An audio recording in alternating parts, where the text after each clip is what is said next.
हर एक ग्रह का जोड़ा अपना महत्व है।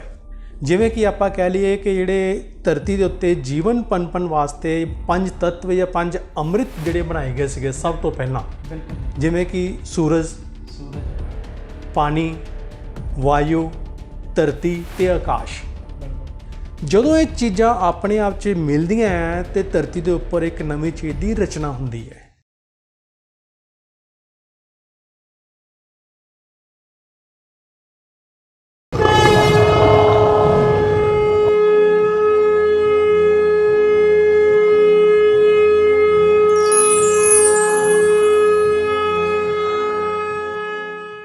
सत श्री अकाल, आदाब, नमस्कार। तुसी देख रहे हो V24 TV। मैं मनजोत सिंह एक बार फिर तो तुहाडा स्वागत करता हाँ व्यायाम रक्षाम शो दे विच। ते जिवें असीं पिछले एपीसोड दे विच गलबात कीती सी व्यायाम रक्षाम बारे, ते अज असीं उस दे बारे गल करांगे ये साडी जिंदगी ते किवें ढुकदा है। ते साडे नाल इस टाइम स्टूडियो दे विच मौजूद ने रोहित सहोता सर। सत श्री अकाल, सब तो पहला बहुत बहुत वेलकम सर। साडे स्टूडियो में तुसीं पहुंचे, अपना कीमती समा सानू दिता।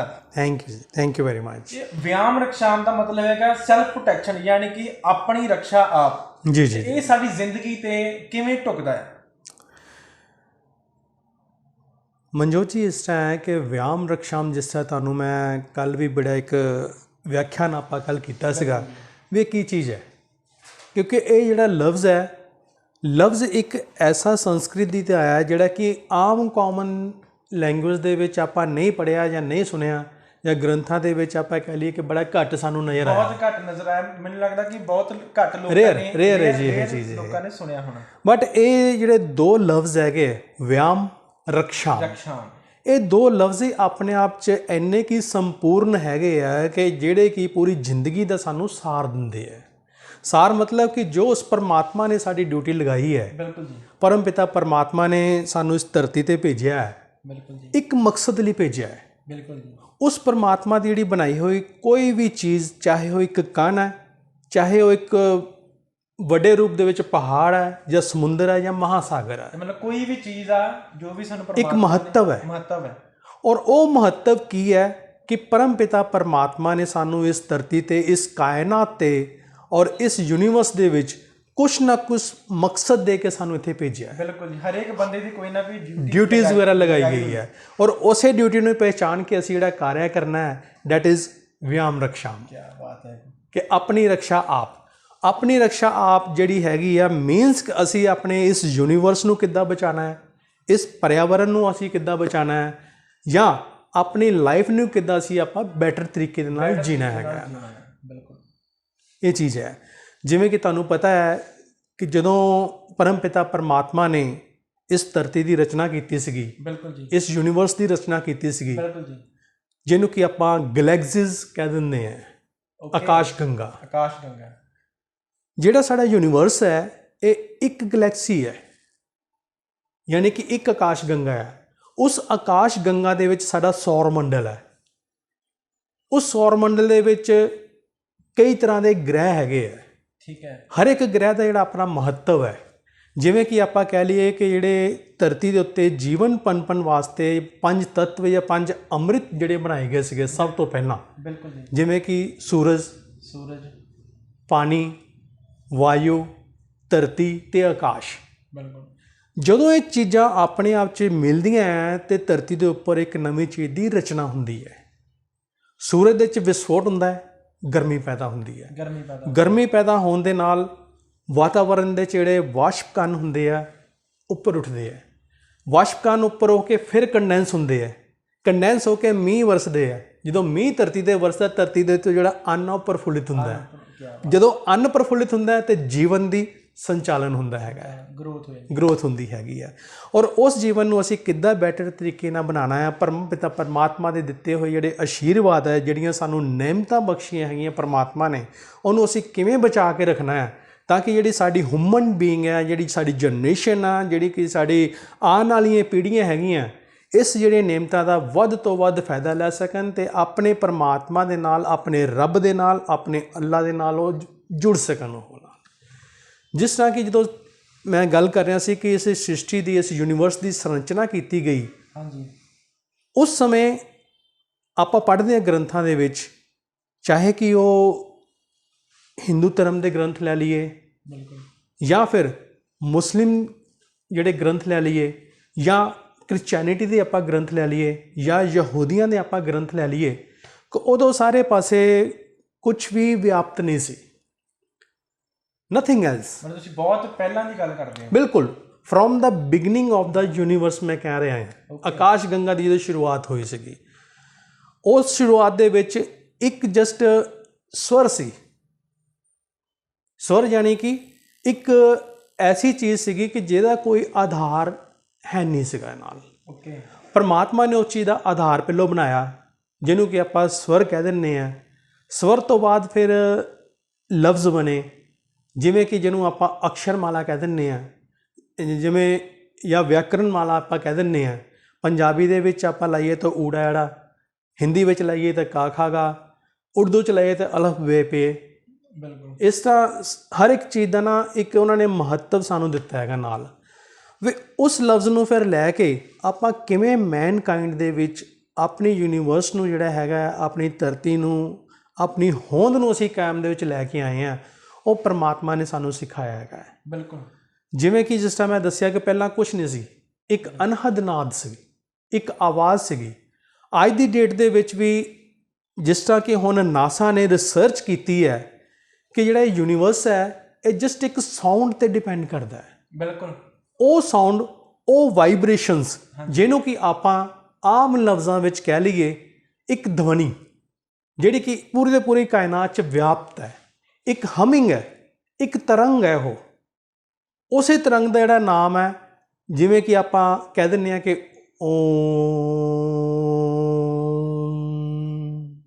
ਇਸ ਤਰ੍ਹਾਂ ਜਿਹੜੇ ਕ੍ਰਿਸਚੈਨਿਟੀ ਦੇ ਵਿੱਚ ਹੈਗੇ ਆ, ਉਹ ਆਪਣਾ ਜਿਹੜਾ ਯਹੋਵਾ ਜਿਸ ਤਰ੍ਹਾਂ ਕਿਹਾ ਗਿਆ ਉਹਦੇ ਵਿੱਚ, ਉਹਨਾਂ ਦੇ ਗ੍ਰੰਥਾਂ ਦੇ ਵਿੱਚ, ਜਾਂ ਜ਼ੰਬੂਰ ਜਿਹੜੀ ਕਿ ਬਾਈਬਲ ਦੀ ਪਹਿਲੀ ਕਿਤਾਬ ਸੀਗੀਆਂ।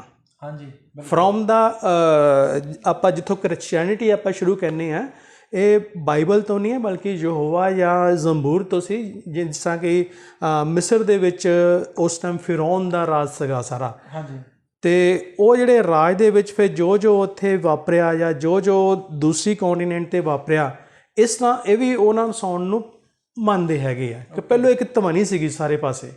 ਉਹ ਧਵਨੀ ਨੂੰ ਅਸੀਂ ਸੁਣ ਸਕਦੇ ਸੀ, ਮਹਿਸੂਸ ਕਰ ਸਕਦੇ ਸੀ, ਪਰ ਉਹਦਾ ਜਿਹੜਾ ਆਕਾਰ ਸੀਗਾ ਦਿੱਤਾ ਗਿਆ, ਉਸ ਆਕਾਰ ਨੂੰ ਫਿਰ ਆਪਾਂ ਕਿਵੇਂ ਪ੍ਰੋਟੈਕਟ ਕੀਤਾ ਅਤੇ ਕਿਵੇਂ ਆਪਣੀ ਧਰਤੀ ਨੂੰ, ਇਸ ਯੂਨੀਵਰਸ ਨੂੰ, ਉਸ ਪਰਮ ਪਿਤਾ ਪਰਮਾਤਮਾ ਨੇ ਸਾਡੇ ਵਾਸਤੇ ਅੱਜ ਜੋ ਅਸੀਂ ਦੇਖ ਰਹੇ ਹਾਂ ਉਹ ਬਣਾਇਆ। ਓਕੇ, ਜਿੰਨੀਆਂ ਵੀ ਪਰਮਾਤਮਾ ਨੇ ਸ੍ਰਿਸ਼ਟੀ ਦੇ ਵਿੱਚ ਜਾਂ ਯੂਨੀਵਰਸਲ ਆਪਾਂ ਕਹਿ ਲਈਏ ਪੂਰੇ ਯੂਨੀਵਰਸ ਦੇ ਵਿੱਚ ਓਰੀਜਨ ਦਿੱਤਾ ਹੈਗਾ, ਚਾਹੇ ਉਹ ਮੈਨਕਾਇੰਡ ਦਾ ਹੈ, ਚਾਹੇ ਉਹ ਵਨਸਪਤੀ ਦਾ ਹੈ, ਚਾਹੇ ਉਹ ਕੀੜੇ ਮਕੌੜੇ ਦਾ ਹੈ, ਬਿਲਕੁਲ, ਅਤੇ ਚਾਹੇ ਉਹ ਜਲਚਰ ਜਿਹਨੂੰ ਆਪਾਂ ਪਾਣੀ 'ਚ ਰਹਿਣ ਵਾਲੇ ਜੀਵ ਕਹਿ ਦਿੰਦੇ ਹਾਂ, ਚਾਹੇ ਉਹ ਹੈ। ਹਰ ਇੱਕ ਚੀਜ਼ ਦਾ ਇੱਕ ਮਹੱਤਵ ਬਣਾਇਆ, ਅਤੇ ਉਸ ਮਹੱਤਵ ਦੀ ਮਹੱਤਤਾ ਨੂੰ ਸਮਝਦੇ ਹੋਏ ਆਪਾਂ ਕਿਵੇਂ ਆਪਣੀ ਬੈਟਰਮੈਂਟ ਕਰਨੀ ਹੈਗੀ ਆ, ਉਸ ਚੀਜ਼ ਦਾ ਨਾਮ ਵਿਆਮ ਰਕਸ਼ਾਮ ਹੈ, ਯਾਨੀ ਕਿ ਆਪਣੀ ਰਕਸ਼ਾ ਆਪ। ਜੇਕਰ ਸਾਡੀ ਰਕਸ਼ਾ ਹੋਏਗੀ ਤਾਂ ਯੂਨੀਵਰਸ ਇਹ ਬਚੇਗਾ। ਬਿਲਕੁਲ, ਜੇਕਰ ਸਾਨੂੰ ਪਤਾ ਹੋਏਗਾ ਕਿ ਅਸੀਂ ਆਪਣੇ ਯੂਨੀਵਰਸ ਨੂੰ ਕਿਵੇਂ ਬਚਾਉਣਾ ਹੈ, ਆਪਣੇ ਕਲਚਰ ਨੂੰ ਕਿਵੇਂ ਬਚਾਉਣਾ ਹੈ, ਉਸ ਪਰਮਾਤਮਾ ਦੀਆਂ ਬਖਸ਼ੀਆਂ ਹੋਈਆਂ ਦਾਤ ਨੂੰ ਅਸੀਂ ਕਿਵੇਂ ਬਚਾਉਣਾ ਹੈ, ਅਤੇ ਤਾਂ ਹੀ ਇਸ ਜਿਹੜੀ ਦੁਨੀਆ ਦੀ ਜਿਹੜੀ ਹੈ ਬੜੋਤਰੀ ਹੋਣੀ ਹੈਗੀ ਹੈ।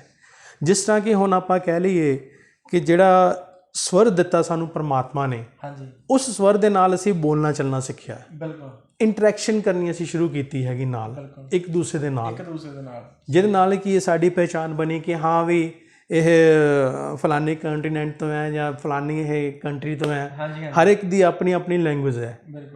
ਪਰ ਜਿੱਥੇ ਆਪਾਂ ਕਹਿੰਦੇ ਹਾਂ ਕਿ ਜੇਕਰ ਪਰਮਾਤਮਾ ਨੂੰ ਆਪਾਂ ਪਹਿਚਾਨਣ ਦਾ ਕਹੀਏ ਤਾਂ ਪਰਮ ਪਿਤਾ ਪਰਮਾਤਮਾ ਨੂੰ ਪਹਿਚਾਨਣ ਵਾਸਤੇ ਸਾਨੂੰ ਕਿਸੇ ਸਪੈਸੀਫਿਕ ਲੈਂਗੁਏਜ ਦੀ ਜ਼ਰੂਰਤ ਨਹੀਂ ਹੁੰਦੀ। ਉਹ ਹੁੰਦੇ ਸਾਡੇ ਭਾਵ, ਜਿਹਨੂੰ ਕਿ ਆਪਾਂ ਭਾਵਨਾਵਾਂ ਕਹਿ ਦਿੰਦੇ ਹਾਂ। ਹਾਂਜੀ, ਬਿਲਕੁਲ, ਜਾਂ ਉਹ ਤਰੰਗਾਂ ਜਿਹੜੀਆਂ ਕਿ ਸਾਡੇ ਇਨਰ ਤੋਂ ਉੱਠਦੀਆਂ, ਉਹ ਤਰੰਗਾਂ ਜਿਹਦੇ ਨਾਲ ਅਸੀਂ ਦੇਖਦੇ ਹਾਂ, ਉਹ ਤਰੰਗਾਂ ਜਿਹਨਾਂ ਨੂੰ ਅਸੀਂ ਮਹਿਸੂਸ ਕਰਦੇ ਹਾਂ। ਪਰਮਾਤਮਾ ਦੇ ਕੋਲ ਉਹੀ ਚੀਜ਼ ਪਹੁੰਚਦੀ ਹੈ ਜਿਹੜੀ ਕਿ ਤੁਸੀਂ ਇੱਕ ਤੁਹਾਡੇ ਦਿਲ ਤੋਂ ਜਿਹੜੀ ਆਵਾਜ਼ ਨਿਕਲਦੀ ਹੈ। ਬਿਲਕੁਲ, ਇਹ ਚੀਜ਼ ਭਾਵਨਾਵਾਂ ਦੇ ਨਾਲ ਹੀ ਹੋਊਗੀ, ਕਿਉਂਕਿ ਅਗਰ ਕੋਈ ਵੀ ਚੀਜ਼ ਦਿਲੋਂ ਮੰਨੀਏ ਤੇ ਪੂਰੀ ਵੀ ਹੋ ਜਾਂਦੀ ਹੈ, ਰੱਬ ਸੁਣ ਵੀ ਲੈਂਦਾ। ਬਿਲਕੁਲ ਬਿਲਕੁਲ, ਉਹ ਪਰਮਾਤਮਾ ਨੂੰ ਸੁਣਾਉਣ ਵਾਸਤੇ ਸਾਨੂੰ ਕੋਈ, ਹੁਣ ਤੁਸੀਂ ਜਿਸ ਤਰ੍ਹਾਂ ਇਮੈਜਿਨ ਕਰੋ ਕਿ ਆਪਣੇ ਭਾਰਤ ਦੇ ਵਿੱਚ ਕਿੰਨੀਆਂ ਸਟੇਟਸ ਹੈਗੀਆਂ, ਹਰ ਇੱਕ ਸਟੇਟਸ ਦੀ ਅਲੱਗ-ਅਲੱਗ ਲੈਂਗੁਏਜ ਹੈ, ਹਰ ਇੱਕ ਸਟੇਟ ਦੇ ਅਲੱਗ-ਅਲੱਗ ਰੀਤੀ ਰਿਵਾਜ ਹੈਗੇ ਨੇ, ਪਰ ਪਰਮਾਤਮਾ ਨੂੰ ਮੰਨਣ ਦਾ ਤਰੀਕਾ ਇੱਕ ਹੀ ਹੈ। ਉਹ ਚਾਹੇ ਆਪਾਂ ਪੰਜਾਬੀ 'ਚ ਕਰ ਲਈਏ, ਹਿੰਦੀ 'ਚ ਕਰ ਲਈਏ, ਕੰਨੜ 'ਚ ਕਰ ਲਈਏ, ਮਤਲਬ ਜਿਹੜੀ ਮਰਜ਼ੀ ਲੈਂਗੁਏਜ ਆਪਾਂ ਕਰ ਲਈਏ, ਪਰਮਾਤਮਾ ਸਭ ਨੂੰ ਸੁਣਦਾ ਹੈ। ਬਿਲਕੁਲ, ਕਿਉਂਕਿ ਪਰਮਾਤਮਾ ਸਰਵ ਵਿਆਪਕ ਹੈ। ਪਰਮਾਤਮਾ ਦੇ ਕੋਲ ਕੋਈ ਲੈਂਗੁਏਜ ਨਹੀਂ ਜਾਂਦੀ, ਬਟ ਪਰਮਾਤਮਾ ਦੇ ਕੋਲ ਤੁਹਾਡਾ ਜਿਹੜਾ ਭਾਵ ਹੈਗਾ ਆ, ਤੁਹਾਡੀ ਜਿਹੜੀ ਭਾਵਨਾ ਹੈਗੀ ਆ, ਉਹ ਪਹੁੰਚਦੀ ਹੈ। ਅਤੇ ਜਦੋਂ ਤੁਹਾਡੀ ਭਾਵਨਾ ਉਸ ਨਾਲ ਇੱਕਮਿਕ ਹੁੰਦੀ ਹੈ ਨਾ, ਅਤੇ ਉਦੋਂ ਫਿਰ ਉਸ ਦੀ ਜਿਹੜੀ ਰਚਨਾ ਹੁੰਦੀ ਹੈਗੀ ਹੈ ਪਰਮ ਪਿਤਾ ਪਰਮਾਤਮਾ ਦੀ। ਪਰਮ ਪਿਤਾ ਪਰਮਾਤਮਾ ਨੇ ਜਿਸ ਟਾਈਮ ਇਸ ਸ੍ਰਿਸ਼ਟੀ ਦੀ ਰਚਨਾ ਕੀਤੀ, ਜਿਵੇਂ ਕਿ ਮੈਂ ਪਹਿਲਾਂ ਹੀ ਕਿਹਾ ਵੀ ਬਹੁਤ ਸਾਰੇ ਜੀਵ ਉਹਨਾਂ ਨੇ ਬਣਾਏ, ਪਰ ਇਸ ਸ੍ਰਿਸ਼ਟੀ ਨੂੰ ਅਸੀਂ ਕਿਵੇਂ ਸੁੰਦਰ ਬਣਾਉਣਾ ਹੈ, ਕਿਵੇਂ ਆਪਣੇ ਵਾਸਤੇ ਆਪਾਂ ਬਿਹਤਰ ਬਣਾਉਣਾ ਹੈ, ਇਹ ਪਾਵਰ ਸਿਰਫ ਤੇ ਸਿਰਫ ਪਰਮ ਪਿਤਾ ਪਰਮਾਤਮਾ ਨੇ ਮਨੁੱਸ਼ਿਆਂ ਨੂੰ ਹੀ ਦਿੱਤੀ ਹੈ। ਕੀ ਬਾਤ ਹੈ, ਬਹੁਤ ਹੀ ਤੁਸੀਂ ਡੀਪ ਗੱਲਾਂ ਕਰਦੇ ਹੋ। ਮੈਂ ਇੱਕ ਹਿਸਾਬ ਦਾ ਫੈਨ ਨਹੀਂ ਕਿ ਮੈਂ ਘਰ ਜਾ ਕੇ ਵੀ ਸੋਚਦਾ ਹੁੰਦਾ ਕਿ ਮਤਲਬ ਅੱਜ ਸਰ ਨੇ ਇਹ ਗੱਲ ਸਮਝਾਈ ਆ, ਤੇ ਮੇਰੇ ਵੀ ਖੁਦ ਦੇ ਦਿਮਾਗ 'ਚ ਬਹਿੰਦੇ ਯਾਰ ਇਹ ਇੱਦਾਂ ਨਹੀਂ ਸੀ, ਇੱਦਾਂ ਹੋਇਆ ਸੀ, ਪਰ ਆਪਾਂ ਨੂੰ ਪਤਾ ਕੁਛ ਨਹੀਂ। ਤੁਸੀਂ ਦੇਖਦੇ ਹੀ ਹੋ, ਇਤਿਹਾਸ ਆਪਾਂ ਪੜ੍ਹਦੇ ਹਾਂ, ਸਾਰਾ ਪੜ੍ਹਦੇ ਹਾਂ। ਜਦੋਂ ਤੋਂ ਇੱਕ ਜਿਹੜਾ ਬਿਜੜਾ ਹੈ, ਬਿਲਕੁਲ, ਉਹਨੇ ਘੋਂਸਲਾ ਬਣਾਉਣਾ ਸਿੱਖਿਆ, ਹਾਂਜੀ, from the beginning of the universe ਜਾਂ from the beginning of his horizon, ਯਾਨੀ ਕਿ ਜਦੋਂ ਤੋਂ ਇਸ ਧਰਤੀ ਦੇ ਉੱਤੇ ਆਇਆ, ਉਵੇਂ ਦਾ ਹੀ ਉਹ ਘੋਂਸਲਾ ਬਣਾਉਂਦਾ ਹੈ।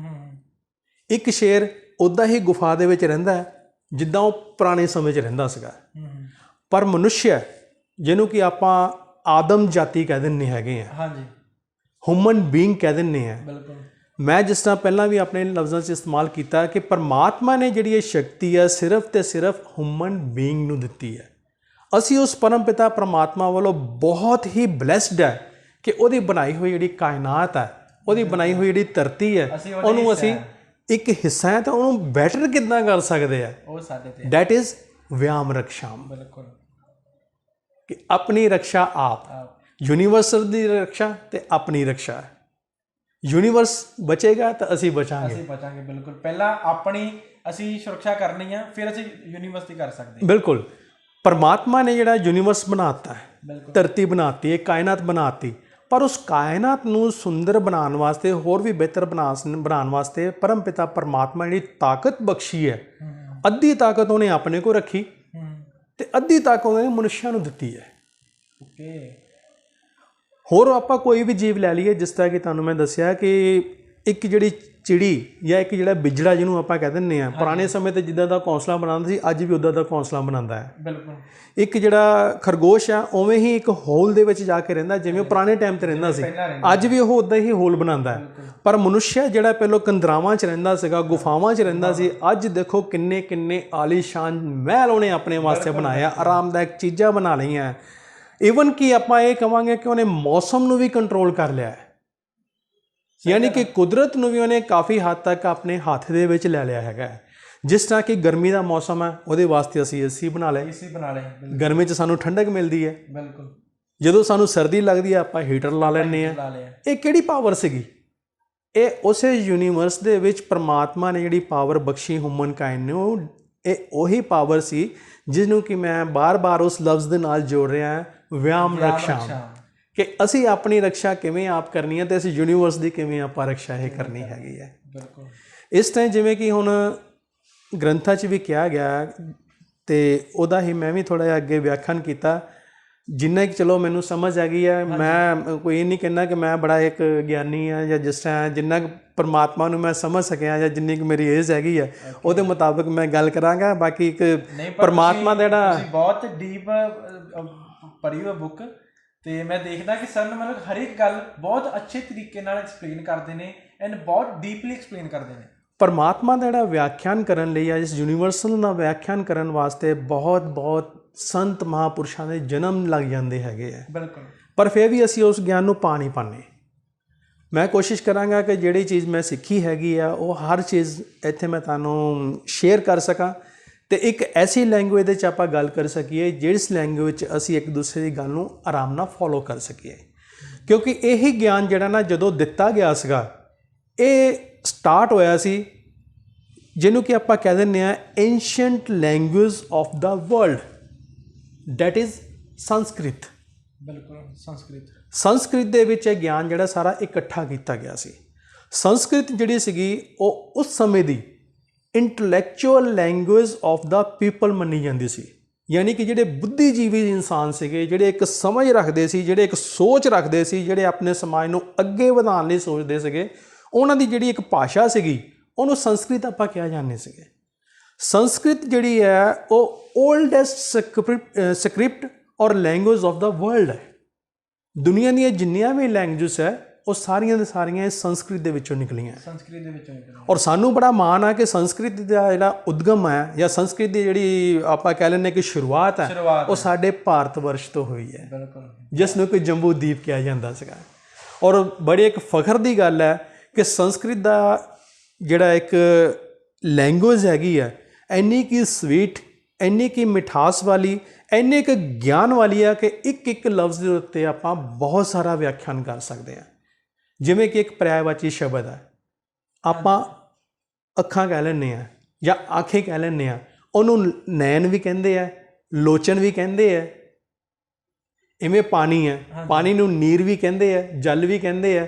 ਇਸ ਤਰ੍ਹਾਂ ਇੱਕ ਲਫ਼ਜ਼ ਦੇ ਕਈ ਲਫ਼ਜ਼ ਬਣਦੇ ਆ ਜਿਹਨੂੰ ਆਪਾਂ ਪਰਿਆਇਵਾਚੀ ਸ਼ਬਦ ਕਹਿ ਦਿੰਦੇ ਹਾਂ। ਜਿੰਨਾ ਕਿ ਤੁਸੀਂ ਦੱਸਿਆ ਜਾਂ ਮੈਂ ਸਮਝਿਆ ਜਾਂ ਮੈਂ ਦੇਖਿਆ ਤੁਹਾਡੇ ਕੋਲੋਂ, ਸੰਸਕ੍ਰਿਤ ਪੜ੍ਹਨੀ ਮੈਨੂੰ ਲੱਗਦਾ ਬਹੁਤ ਜ਼ਿਆਦਾ ਦਿਮਾਗ ਦੀ ਜ਼ਰੂਰਤ ਹੈ। ਬਹੁਤ ਜ਼ਿਆਦਾ ਉਹਨੂੰ ਆਮ ਬੰਦਾ ਨਹੀਂ ਸੀ ਸਮਝ ਸਕਦਾ, ਕਿਉਂਕਿ ਇਹ ਜਿਸ ਤਰ੍ਹਾਂ ਮੈਂ ਤੁਹਾਨੂੰ ਕਿਹਾ ਹੈਗਾ ਕਿ ਇੱਕ ਇੰਟਲੈਕਚੁਅਲ ਪਰਸਨਸ ਦੀ ਲੈਂਗੁਏਜ ਸੀ, ਜਾਂ ਆਪਾਂ ਆਮ ਲਫ਼ਜ਼ਾਂ 'ਚ ਕਹਿ ਲਈਏ ਕਿ ਸੰਤਾਂ ਮਹਾਂਪੁਰਸ਼ਾਂ ਦੀ ਇਹ ਲੈਂਗੁਏਜ ਸੀਗੀ, ਜਿਸ ਨੂੰ ਕਿ ਉਹ ਆਪਣੇ ਆਸ਼ਰਮ 'ਚ ਸਿਖਾਉਂਦੇ ਸੀਗੇ।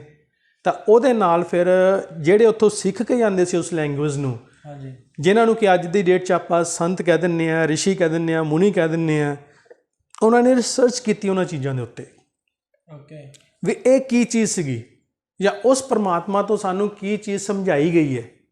ਉਹਨਾਂ ਨੇ ਧਿਆਨ ਲਗਾਇਆ ਉਸ ਚੀਜ਼ 'ਤੇ, ਉਹਨਾਂ ਨੇ ਮੰਥਨ ਕੀਤਾ ਉਸ ਚੀਜ਼ ਦੇ ਉੱਤੇ। ਜਿਸ ਤਰ੍ਹਾਂ ਹੁਣ ਮੈਂ ਤੁਹਾਨੂੰ ਦੱਸਿਆ ਸੀ ਕਿ ਇੱਕ ਧਵਨੀ ਹੈ ਜਿਹਨੂੰ ਕਿ ਆਪਾਂ ਸੁਣਦੇ ਹਾਂ, ਜਿਹਨੂੰ ਕਿ ਆਪਾਂ ਹਮਿੰਗ ਕਹਿ ਦਿੰਦੇ ਹਾਂ, ਜਿਹਨੂੰ ਇੱਕ ਵਾਈਬ੍ਰੇਸ਼ਨ ਕਹਿ ਦਿੰਦੇ ਹਾਂ, ਇੱਕ ਤਰੰਗ ਕਹਿ ਦਿੰਦੇ ਹਾਂ। ਇਹੀ ਹਮਿੰਗ ਦੇ ਉੱਤੇ ਜਿਹੜੀ ਰਿਸਰਚ ਆ ਨਾਸਾ ਨੇ ਵੀ ਕੀਤੀ ਹੈ ਕਿ ਜਿਹੜਾ ਯੂਨੀਵਰਸ ਹੈ ਇੱਕ ਹਮਿੰਗ 'ਤੇ, ਇੱਕ ਹਵਾ 'ਤੇ, ਇੱਕ ਵਿਚਾਰ 'ਤੇ, ਇੱਕ ਤਰੰਗ 'ਤੇ ਇਹ ਚੱਲਦਾ ਹੈ। ਹਰ ਚੀਜ਼ ਜਿਹੜੀ ਆ ਇੱਕ ਲੈਅ ਦੇ ਵਿੱਚ ਹੈ, ਉਹ ਆਪਣੀ ਲੈਅ ਤੋਂ ਦੂਰ ਨਹੀਂ ਜਾਂਦੀ। ਜਿਸ ਦੇ ਵਿੱਚ ਸਭ ਤੋਂ ਵੱਡੀ ਐਗਜ਼ਾਮਪਲ ਮੈਂ ਤੁਹਾਨੂੰ ਦੇਵਾਂਗਾ ਇਸ ਯੂਨੀਵਰਸ ਦੀ, ਇਸ ਆਕਾਸ਼ ਗੰਗਾ ਦੀ। ਆਕਾਸ਼ ਗੰਗਾ ਨੂੰ ਆਪਾਂ ਦੇਖੀਏ ਤਾਂ ਆਕਾਸ਼ ਗੰਗਾ ਦੇ ਵਿੱਚ ਕਈ ਯੂਨੀਵਰਸ ਹੈ, ਕਈ ਧਰਤੀਆਂ ਹੈਗੀਆਂ। ਇਸੇ ਚੀਜ਼ ਨੂੰ ਅਗਰ ਆਪਾਂ ਕਹਿੰਦੇ ਹਾਂ ਕਿ ਜਿਹੜੇ ਇੱਕ ਪਰਮਾਤਮਾ ਨੇ ਹਰ ਇੱਕ ਚੀਜ਼ ਨੂੰ ਇੱਕ ਬੰਨ੍ਹ ਕੇ ਰੱਖਿਆ ਹੈ, ਹਰ ਇੱਕ ਚੀਜ਼ ਨੂੰ ਇੱਕ ਸਾਧ ਕੇ ਰੱਖਿਆ ਹੈ, ਹਰ ਚੀਜ਼ ਨੂੰ ਇੱਕ ਲੈਅ ਦੇ ਵਿੱਚ ਰੱਖਿਆ, ਤਾਂ ਜਿਹੜੀ ਚੀਜ਼ ਉਸੇ ਲੈਅ ਦੇ ਵਿੱਚ ਚੱਲਦੀ ਹੈ। ਸੂਰਜ ਘੁੰਮਦਾ ਹੈ, ਉਹ ਇੱਕ ਜਗ੍ਹਾ ਦੇ ਉੱਤੇ ਹੈਗਾ, ਉਹ ਉਸੇ ਤਰ੍ਹਾਂ ਹੀ ਉਹਦੇ 'ਚ ਵਿਸਫੋਟ ਹੁੰਦੇ ਆ ਅਤੇ ਸਾਰੇ ਦੇ ਸਾਰੇ ਗ੍ਰਹਿ ਉਹ ਤੋਂ ਸ਼ਕਤੀ ਪ੍ਰਾਪਤ ਕਰਦੇ ਆ, ਉਹ ਤੋਂ ਐਨਰਜੀ ਪ੍ਰਾਪਤ ਕਰਦੇ ਆ, ਤਾਂ ਉਹਦੇ ਲਾਗੇ ਅੱਗੇ ਘੁੰਮਦੇ ਆ। ਉਹ ਹਰ ਇੱਕ ਦਾ ਇੱਕ ਟਰੈਕ ਹੈ, ਆਪਣੇ ਟਰੈਕ ਤੋਂ ਬਾਹਰ ਨਹੀਂ ਜਾਂਦਾ। ਜਿਹੜੇ ਵੀ ਆਪਾਂ 9 ਗ੍ਰਹਿ ਆਪਾਂ ਮੰਨਦੇ ਹੈਗੇ ਆ, ਜਿਸ ਤਰ੍ਹਾਂ ਕਿ ਸੈਚਰਨ ਹੋ ਗਿਆ, ਜਾਂ ਬੁੱਧ ਗ੍ਰਹਿ ਹੋ ਗਿਆ, ਜਾਂ ਸ਼ੁਕਰ ਗ੍ਰਹਿ ਹੋ ਗਿਆ, ਜਾਂ ਮੰਗਲ ਗ੍ਰਹਿ ਹੋ ਗਿਆ, ਜਿਹੜੇ ਕਿ ਪ੍ਰਭਾਵਿਤ ਕਰਦੇ ਹੈਗੇ ਸਾਡੇ ਯੂਨੀਵਰਸ ਨੂੰ। ਹਰ ਇੱਕ ਗ੍ਰਹਿ ਦਾ ਇੱਕ ਆਪਣਾ ਮਹੱਤਵ ਹੈ। ਹਰ ਇੱਕ ਗ੍ਰਹਿ ਇੱਕ ਲੈਅ ਦੇ ਵਿੱਚ ਘੁੰਮਦਾ ਹੈਗਾ, ਉਸ ਲੈਅ ਤੋਂ ਕਦੀ ਭਟਕਦਾ ਨਹੀਂ ਹੈ। ਜਦੋਂ ਆਪਣੀ ਲੈਅ ਤੋਂ ਹਟਦਾ ਹੈ ਤਾਂ ਉਸ ਟਾਈਮ ਆਪਾਂ ਕਹਿੰਦੇ ਹਾਂ ਕਿ ਲਓ ਜੀ ਅੱਜ ਗ੍ਰਹਿਣ ਲੱਗ ਗਿਆ ਹੈਗਾ।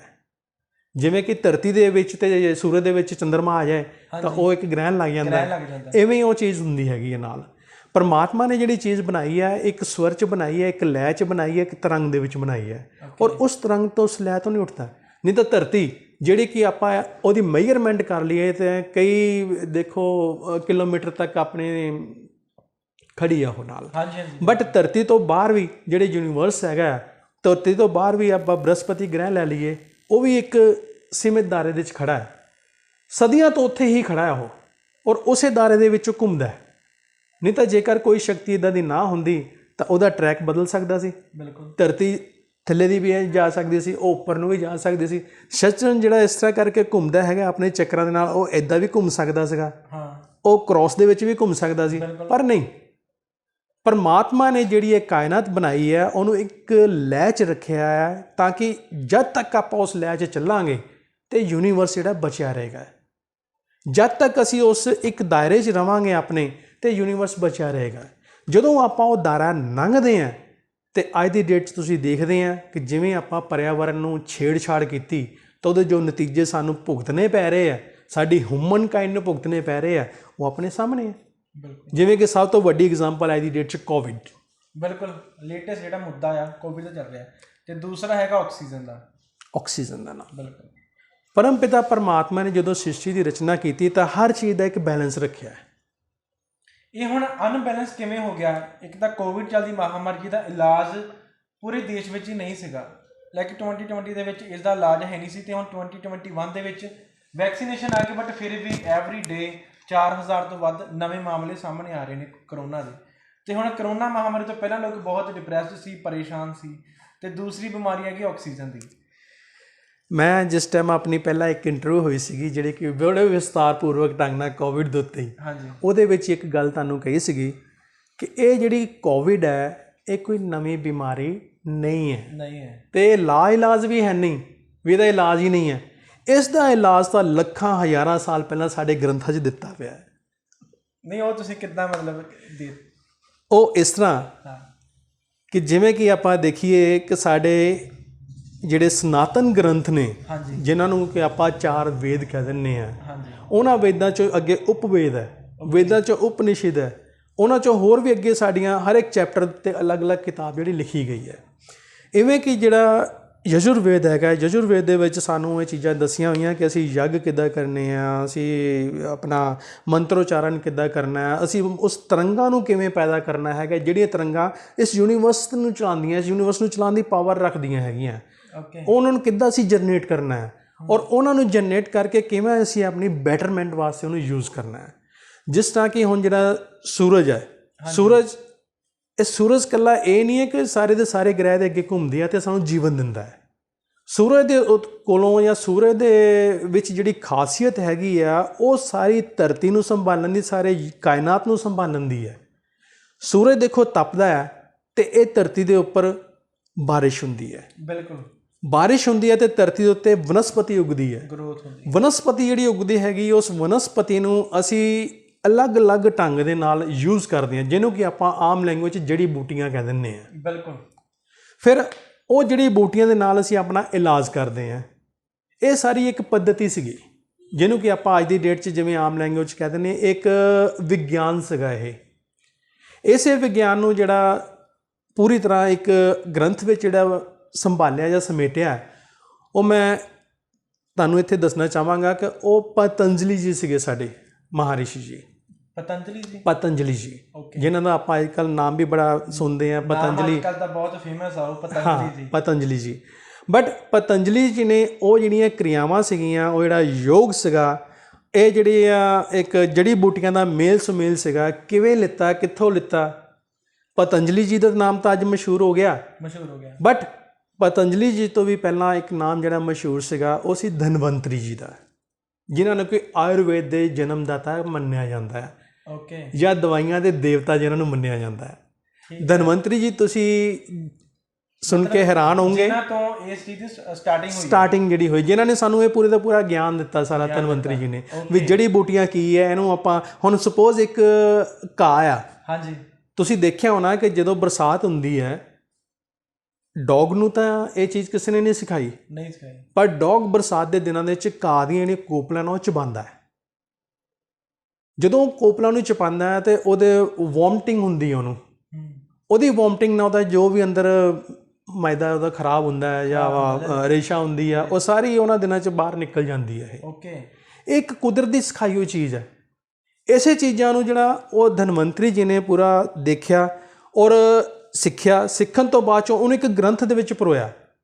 ਧਨਵੰਤਰੀ ਜੀ ਤੋਂ ਵੀ ਪਹਿਲਾਂ ਜਿਹੜੀ ਆਪਾਂ ਕਹਿ ਦਿੰਦੇ ਹਾਂ ਕਿ ਇਹਦੇ 'ਚ ਆਯੁਰਵੇਦ ਦੇ ਸੀਗੇ, ਅਸ਼ਵਨੀ ਕੁਮਾਰ ਮੰਨਿਆ ਜਾਂਦਾ ਹੈ। ਅਸ਼ਵਨੀ ਕੁਮਾਰ ਜਿਹੜੇ ਸੀਗੇ ਉਹ ਸੂਰਜ ਦੇ ਪੁੱਤਰ ਸੀ।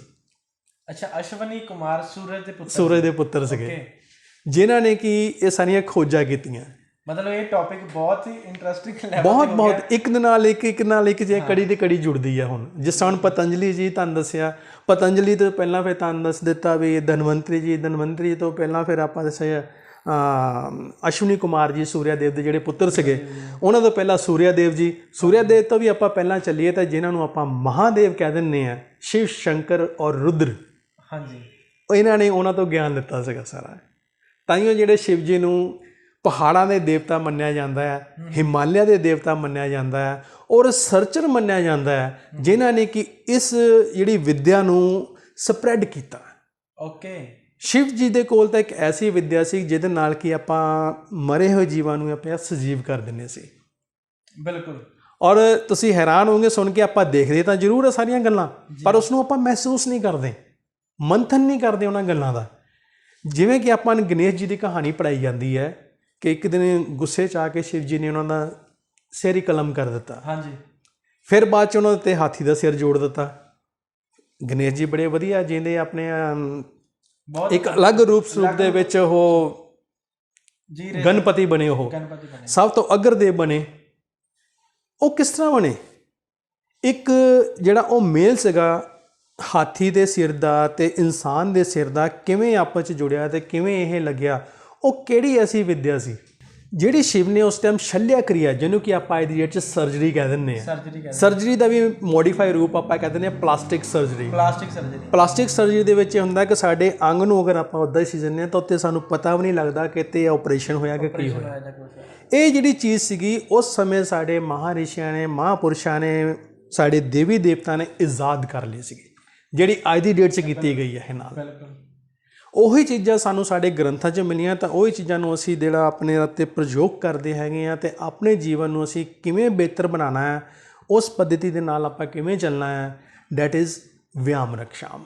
ਬਿਲਕੁਲ, ਯਾਨੀ ਕਿ ਆਪਣੀ ਰਕਸ਼ਾ ਆਪ, ਜੇ ਤੁਸੀਂ ਆਪਣੀ ਰਕਸ਼ਾ ਕਰ ਸਕਦੇ ਹੋ ਫਿਰ ਹੀ ਤੁਸੀਂ ਬਾਕੀ ਦੁਨੀਆ ਦੀ ਰਕਸ਼ਾ ਕਰ ਸਕਦੇ ਹੋ। ਬਿਲਕੁਲ। ਤੇ ਇਸੇ ਕਰਕੇ ਵਿਆਮ ਰਕਸ਼ਾਮ ਟੌਪਿਕ ਬਹੁਤ ਇੰਟਰਸਟਿੰਗ ਹੈ ਤੇ ਬਹੁਤ ਵਧੀਆ ਤਰੀਕੇ ਨਾਲ ਸਰ ਨੇ ਸਾਨੂੰ ਸਮਝਾਇਆ।